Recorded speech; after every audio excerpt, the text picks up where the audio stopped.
You ever get the impression you're being lied to? Speaking of the U.S., you might have seen that the Democrats, of course, swapped out their leader for someone new, and Kamala Harris is enjoying kind of a wave of popularity, and she's surged in the polls and is now competitive with Donald Trump, and there's a lot of enthusiasm among party members.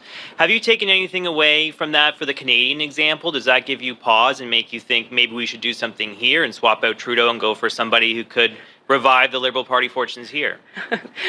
Good question. Look, Canada and the U.S., although there are similarities, there are a lot of differences. And, just because the Democrats do something in the United States does not then mean that we should be doing that here in Canada as Liberals.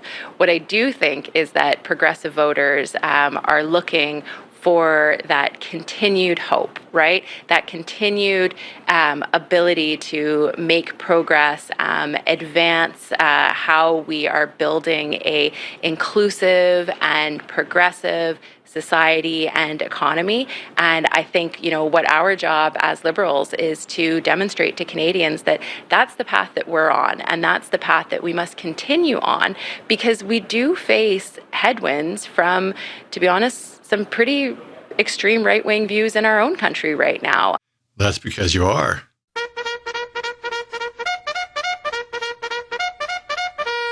Hey everybody, welcome to my channel. I hope you're having a great day. If you've got a pulse, you've probably heard the Liberals or the Democrats in the United States lie about the Conservatives or the Republican Party. They keep on calling us right-wing extremists when, in fact, we're fairly centralist in our ideologies. But the Liberals and the Democrats are always pointing their fingers at people they disagree with and calling them right-wing extremists. But who are they actually speaking about? Let's take a look at a couple of clips from videos by PragerU, and then we'll discuss it. He's a fascist. For decades, this has been a favorite smear of the left aimed at those on the right. You have to ask what fascism really means. What is its underlying ideology? Where does it even come from? We know the name of the philosopher of capitalism, Adam Smith. We know the name of the philosopher of Marxism, Karl Marx. But who's the philosopher of fascism? Yes, exactly. You don't know. Don't feel bad. Almost no one knows. This is not because he doesn't exist, but because historians, most of whom are on the political left, had to erase him from history in order to avoid confronting fascism's actual beliefs. His name is Giovanni Gentile. Gentile believed that there were two diametrically opposed types of democracy. One is liberal democracy, such as that of the United States, which Gentile dismisses as individualistic, too centered on liberty and personal rights, and therefore selfish. The other, the one Gentile recommends, is true democracy, in which individuals willingly subordinate themselves to the state. But Gentile was a man of the left. He was a committed socialist. For Gentile, fascism is a form of socialism, indeed, its most workable form. While the socialism of Marx mobilizes people on the basis of class, fascism mobilizes people by appealing to their national identity as well as their class. Fascists are socialists with a national identity. Dennis, I'd like your perspective on whether you think Hitler was far right or was actually a far left ideologue. Hitler was left-wing in that he believed in socialism. Remember, Nazism is National Socialism. Very few people know that, especially if you go to college where you don't learn much. But that is what Nazism stands for, National Socialism. The left divided the world by class. That's the classic Marxist division of the world. Class, the proletariat and the oppressor, if you will. Whereas Hitler divided the world by race. Race is not a left-wing or a right-wing value. It has become a left-wing value in the last 25 years in the West. All of a sudden, race matters incredibly. The left has actually, in some ways, abandoned classic Marxist division by class and now made it by race. Race was neither left nor right until this moment. It is not a right-wing value. I mean, I live among people on the right. None of them, not one person I know is a racist. They find the idea preposterous. It's not right to say that he was right-wing, and it's not right to say he was only left-wing. He was partially left-wing. And by the way, he hated capitalism. hated it. I just read a new biography of Hitler, and that was a major part of the biography, how much the man hated capitalism. That's also not taught in college.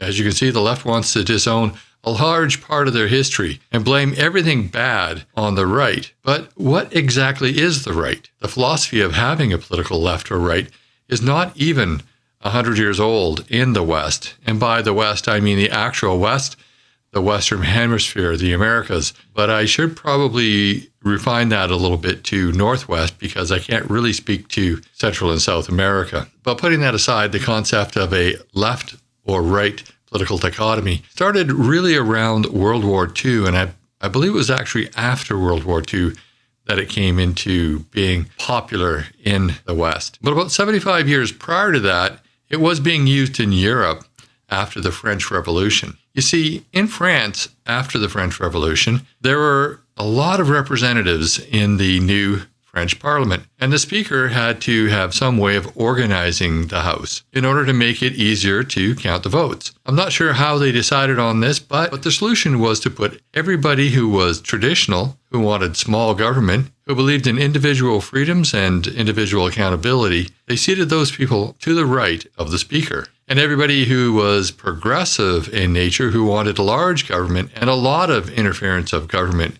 with individuals, they sat those people on the left. And thus the left-right political dichotomy came about. You've probably seen those political spectrums, those graphic portrayals of what left and right really mean. Are those really correct? There seems to be a lot of different ones out there. Well, for the most part, I don't think that very many of them are correct. I've seen a few that seem to be, but many aren't. In fact, many of those spectrums are created by people on the political left, and they tend to make people on the political left look a lot better than what they really are, or at least what historically the left has been. The fact is there is no official political spectrum. It's all a matter of opinion. And with that in mind, I decided to create my own political spectrum and present it here for you today. I've based my political spectrum on history, logic, and the formations of the left-right political philosophy. So if you're on the left, be prepared to be triggered. On this chart, the blue bars represent freedom and the red bars represent government. The scale running up and down the left side of this chart doesn't seem to make a lot of sense at first, and maybe I'll change it in future versions of this, or maybe I'll just add a verbal description of what I'm trying to portray here. But essentially, I'm trying to illustrate that there's a bit of a yin and a yang happening. The more government there is, the less freedoms there are. Of course, this is a very simplistic view, and is meant to be just a visual representation of a very subjective concept, and it should only be used as a visual aid, not as an absolute statement of fact. As you've seen in those PragerU videos, the left likes big government, and the right likes smaller government. The left likes collectivism, and the right likes individual freedoms and individual responsibilities. And while the right is happy with the government just leaving them alone and recognizing that all people are created equal and have equal freedoms, the left wants to create divides, and they are prepared to use coercion and sometimes extreme violence to get their way. So my view of the political spectrum seems to make sense, at least to me. And I believe that even many people on the left, some left-wing extremists who are referred to as right-wing extremists, they don't truly know where they are on the political spectrum because it's been basically obfuscated for so long by the left that people are confused with where they actually sit. But when you understand history and logic and the philosophy of how this left-right political dichotomy was formed, I think you'll see that almost all the bad things in history has happened on the left. Because the further right you go, the less government you want. And if you have less government, you have, well, quite frankly, less coordination amongst people. And it's very unlikely that you would get together as a group and cause havoc. And when you look at the political landscape from that perspective, you can see how groups like the KKK and the Nazis and the Southern Democrats who wanted to maintain slavery were able to form, while people on the right side of the political spectrum who cherished freedoms and individuality took it amongst themselves to stand up to that evil and put it down. Besides the feel-good, fluffy concepts that the left tries to make you believe are their ideas and are good and will benefit the world, despite the fact that they've never worked and they demonstrate a lack of understanding of human nature, history, logic, and philosophy. Nothing good has ever really come from the left. But that's just my opinion. I'd love to know what you have to think. Put your comments down below. And while you're at it, please like this video, share with your friends and on social media. And if you haven't already, please subscribe to my channel. Oh, and I do have a lot of information in the description or show notes of this video, so I'd appreciate if you go there and check it out. There are links to all of my other social media, and there is also a link to my website. I teach the Canadian Firearm Safety course, and if you are in need of that course or you'd just like to learn a little bit more about firearm safety, please check that out.